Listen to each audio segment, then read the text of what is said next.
नमस्कार. 9:30च्या बातमीपत्रात मी सुहास धारणे आपलं स्वागत करतो.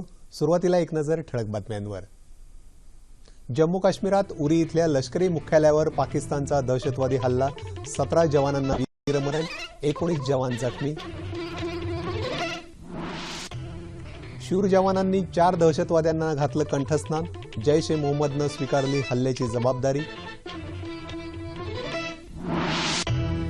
हल्लेखोरांमागे असणाऱ्या शक्तींना तोडीसतोड कणखर प्रत्युत्तर देण्याची पंतप्रधानांची ग्वाही.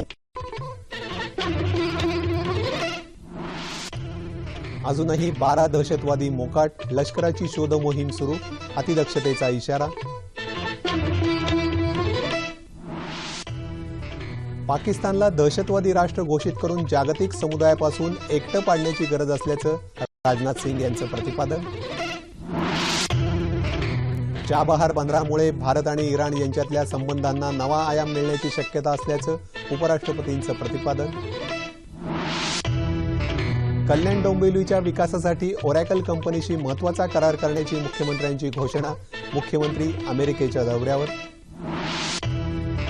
मुंबईच्या समुद्रात मच्छीमार बोट बुडाली, 14 जण बचावले, मात्र 3 जण बेपत्ता, शोधकार्य सुरू. आणि ज्येष्ठ संगीतकार नंदू होनप यांच्या निधनानं व्हायोलिन झालं मोकळं. आणि आता सविस्तर वृत्त. काही राष्ट्र स्वतः कुठलीच प्रगती करत नाहीत आणि इतरांनी केलेली प्रगती त्यांना पाहवतही नाही. पाकिस्तान हे असंच एक वाया गेलेलं राष्ट्र आहे. भारतावर कोणत्याच बाबतीत मात करता येत नसल्यानं भारतात दहशतवादी हल्ले घडवून आणणं हाच एक कलमी कार्यक्रम असलेल्या पाकिस्ताननं आज सकाळी जम्मू काश्मीरमधल्या बारामुल्ला जिल्ह्यातल्या उरी इथल्या लष्करी मुख्यालयावर दहशतवादी हल्ला करून पुन्हा एकवार आपली जात दाखवून दिली. या हल्ल्याला भारतीय लष्करानं अत्यंत धीरोदात्तपणे तोंड देत 4 दहशतवाद्यांना कंठस्नान घातलं. मात्र या चकमकीत देशाच्या 17 शूर जवानांना हौतात्म्य पत्करावं लागलं. 19 जवान जखमी झाले असून त्यांना लष्करी रुग्णालयात दाखल करण्यात आलं आहे. त्यांपैकी काही जणांची प्रकृती गंभीर असल्याचं समजतं. राष्ट्रपती प्रणव मुखर्जी, पंतप्रधान नरेंद्र मोदी, संरक्षण मंत्री मनोहर पर्रिकर यांच्यासह अनेक नेत्यांनी या भ्याड हल्ल्याचा तीव्र शब्दात निषेध केला आहे. या हल्ल्यामागे असलेल्या शक्तींना तोडीसतोड कणखर प्रत्युत्तर दिलं जाईल अशी ग्वाही पंतप्रधानांनी दिली आहे. पाकिस्तानला दहशतवादी राष्ट्र घोषित करून त्याला एकटं पाडणं आता अत्यावश्यक झाल्याचं केंद्रीय गृहमंत्री राजनाथ सिंग यांनी म्हटलं आहे. या हल्ल्यानंतर राजनाथ सिंग यांनी नवी दिल्लीतल्या आपल्या निवासस्थानी एक उच्चस्तरीय तातडीची बैठक घेतली. राष्ट्रीय सुरक्षा सल्लागार अजित डोवाल, केंद्रीय गृहसचिव तसंच लष्कर, निमलष्करी दलं आणि गृहमंत्रालयातले वरिष्ठ अधिकारी या बैठकीला उपस्थित होते. काश्मीर खोऱ्यात सक्रिय असलेल्या दहशतवाद्यांच्या विरोधात अत्यंत कठोर आणि आक्रमक कारवाई करावी असे निर्देश सुरक्षा दलांना देण्यात आल्याचं राजनाथ सिंग यांनी यावेळी सांगितलं. रशिया आणि अमेरिकेचा आपला नियोजित दौरा त्यांनी पुढे ढकलला आहे. देशभरातल्या विमानतळ यंत्रणांना दक्ष राहण्याचे आदेश देण्यात आले आहेत. जैश ए मोहम्मद या दहशतवादी संघटनेनं या हल्ल्याची जबाबदारी स्वीकारली आहे असं लेफ्टनंट जनरल रणबीर सिंग यांनी उच्चस्तरीय बैठकीनंतर नवी दिल्लीत एका पत्रकार परिषदेत सांगितलं. काल एकूण 16 दहशतवादी जम्मू काश्मीरात घुसले असून ते 3 तुकड्यांमध्ये विभागले आहेत असं सांगून रणबीर सिंग म्हणाले की त्यातली एक तुकडी पूंछकडे गेल्याचं वृत्त आहे. अजूनही 12 अतिरेकी मोकाट असल्याचं ते म्हणाले. या हल्ल्यामागे पाकिस्तानचाच हात असल्याचं निश्चित झालं असून हे अतिरेकी अतिशय प्रशिक्षित आणि प्रचंड शस्त्रास्त्र सामुग्री बाळगून आहेत. ठार झालेल्या अतिरेक्यांकडून 4 AK-47 रायफल्स आणि मोठ्या प्रमाणावर दारुगोळा हस्तगत करण्यात आल्याचंही ते म्हणाले. ही सगळी शस्त्रसामग्री पाकिस्तानातली असल्याचं स्पष्ट झालं आहे. ही अतिशय गंभीर परिस्थिती असून दहशतवादी हल्ले रोखण्यासाठी विशेष परिणामकारक योजना आखण्याची गरज असल्याचं पंतप्रधानांच्या कार्यालयातले राज्यमंत्री जितेंद्र सिंग यांनी म्हटलं आहे. पाकिस्तानबरोबर संयमानं वागण्याचं धोरण आता बदलून जशास तसं सडेतोड प्रत्युत्तर देणं अपरिहार्य झाल्याचं भाजपा नेते राम माधव यांनी स्पष्ट केलं आहे. संरक्षण मंत्री मनोहर पर्रिकर यांनी जम्मू काश्मीरात जाऊन परिस्थितीचा आढावा घेतला आणि जखमी जवानांची विचारपूस केली. जम्मू काश्मीरचे राज्यपाल NN व्होरा आणि मुख्यमंत्री मेहबूबा मुफ्ती यांनीही खोऱ्यातल्या परिस्थितीचा आढावा घेतला. दरम्यान या हल्ल्याच्या पार्श्वभूमीवर पठाणकोट आणि गुरदासपूर या पंजाबमधल्या सीमावर्ती जिल्ह्यांमध्ये अतिदक्षतेचा इशारा देण्यात आला आहे.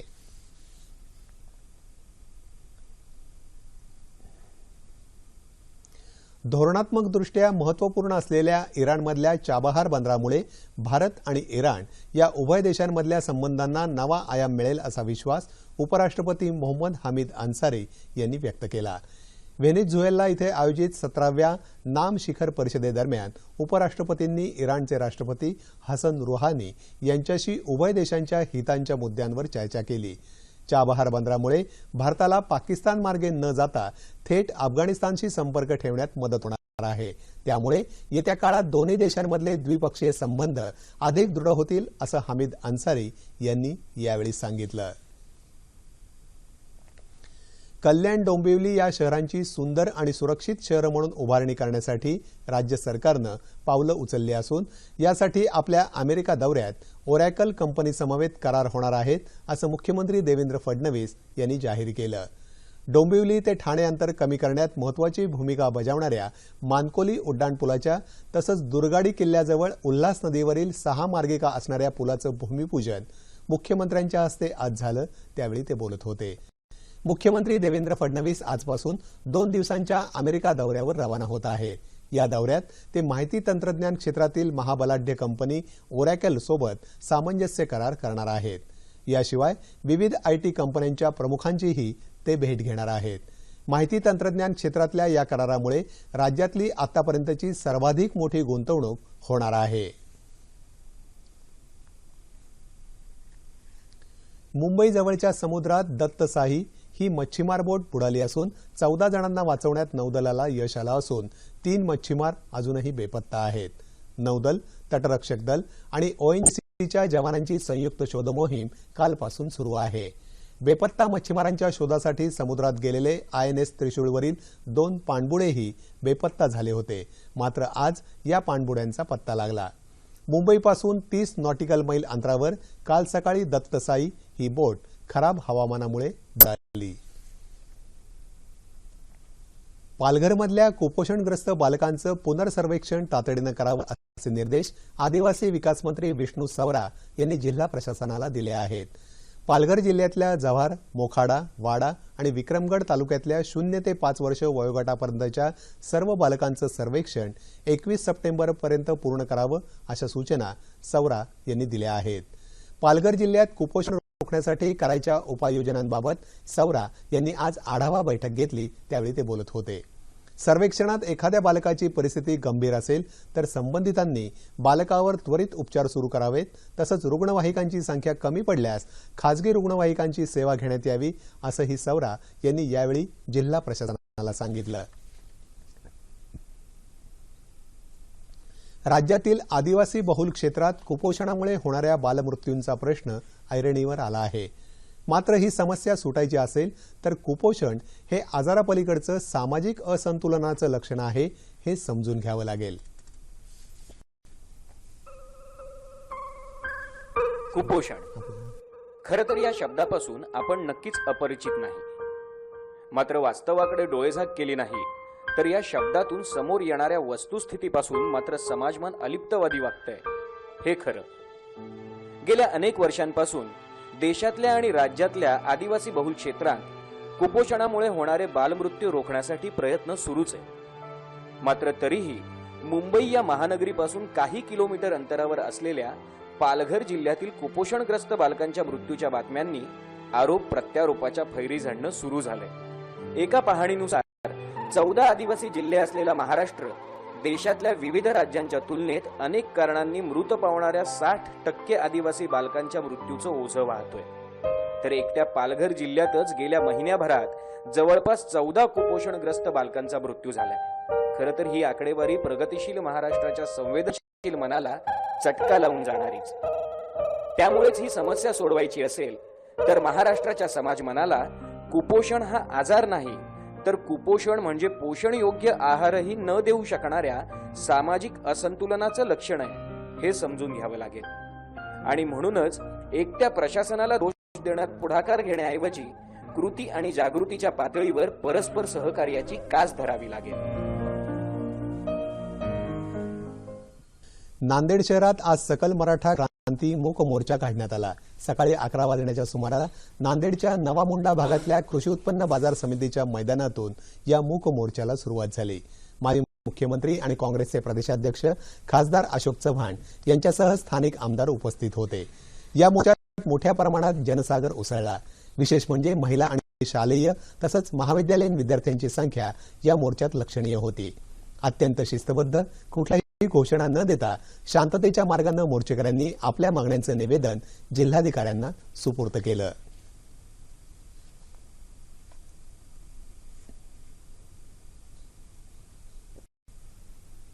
मराठी चित्रपटांना चांगले दिवस येत असून नजीकच्या काळात राज्यातल्या प्रत्येक जिल्ह्यात नवीन तरुण चित्रपट दिग्दर्शक निर्माण होतील असा विश्वास सुप्रसिद्ध चित्रपट दिग्दर्शक आशुतोष गोवारीकर यांनी व्यक्त केला आहे।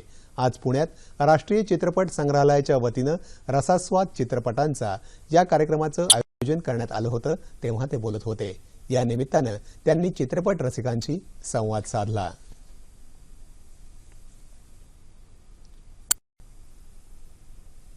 राष्ट्रीय स्तरावरील सातारा मिनी हिल मॅरेथॉन स्पर्धेत आज पुरुष गटात इथिओपियाच्या बिरुक जिफर यानं तर महिलांच्या गटात इथिओपियाच्याच मेसेरेक सिम हिनं अजिंक्यपद पटकावलं।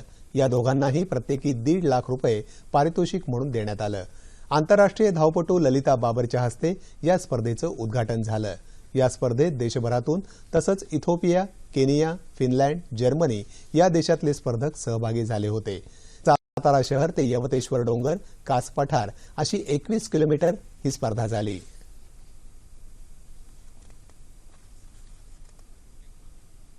भक्ती संगीताच्या माध्यमातून घराघरात पोहोचलेले ज्येष्ठ संगीतकार आणि व्हायोलिन वादक नंदू होनप यांचं काल रात्री हृदयविकारानं मुंबईत निधन झालं। ते 64 वर्षांचे होते। मुंबईतल्या शिवाजी पार्क स्मशानभूमीत त्यांच्या पार्थिव देहावर आज संध्याकाळी अंत्यसंस्कार करण्यात आले। अजित कडकडे, रवींद्र साठे आणि अरुण पडवाल या गायकांना घेऊन भक्ती संगीताचा नजराणा होनप यांनी रसिकांना दिला। स्तोत्र, मंत्र यासह भावगीत आणि प्रेमगीतांनाही त्यांनी संगीत दिलं। होनप यांच्या व्हायोलिन वादनानं बॉलिवूडवरही गारुड केलं।